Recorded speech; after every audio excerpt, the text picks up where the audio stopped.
ஒரு மலைக் கிராமத்தில் வீரன் என்ற இளைஞன் வசித்து வந்தான். ஒருநாள் கிராமத்தில் ஒரு பண்டைய கதை பேசப்பட்டது.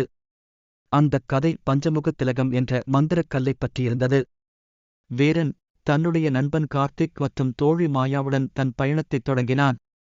அவர்கள் பெருங்காட்டின் அடுக்குகள், மலைகள் மற்றும் ஆழ்ந்த குகைகள் வழியாகச் சென்றனர். அவர்கள் அடைந்து போனதும் முதல் சோதனையாக ஒரு பெரிய ஆற்றைக் கடக்க வேண்டிய நிலை வந்தது. அந்த ஆறு ஆழமாகவும் வேகமாகவும் ஓடிக்கொண்டிருந்தது. மாயா தனது அறிவைப் பயன்படுத்தி ஒரு பழமையான மந்திர பாசத்தை ஆற்றின் மீது கொண்டு வந்து பாதுகாப்பாகக் கடக்க உதவினாள்.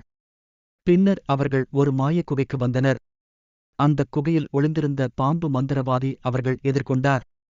அவனின் சதிகளை முறியடிக்க வீரன் தன்னுடைய புத்திசாலித்தனத்தை பயன்படுத்தி மாய நிழல்களைக் கண்டறிந்து அவனை போர்க்களத்தில் தோற்கடித்தான்.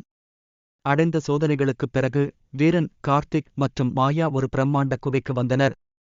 குகையின் மையத்தில் பஞ்சமுக திலகம் ஒளிர்ந்து கொண்டிருந்தது. அதை எடுத்து கிராமத்திற்கு திரும்ப மந்திரத்தை காப்பாற்ற வேண்டிய கடமை அவர்களுக்கு வந்தது.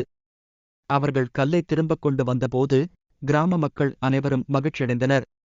அந்தக் கல் கிராமத்தின் வாழ்க்கையை மாற்றி மகிழ்ச்சியும் செழிப்பும் கொண்டுவர உதவியது. வீரன் மற்றவர்களின் வாழ்வை மாற்றிய ஒரு உண்மையான வீரனாகத் திரும்பினான்.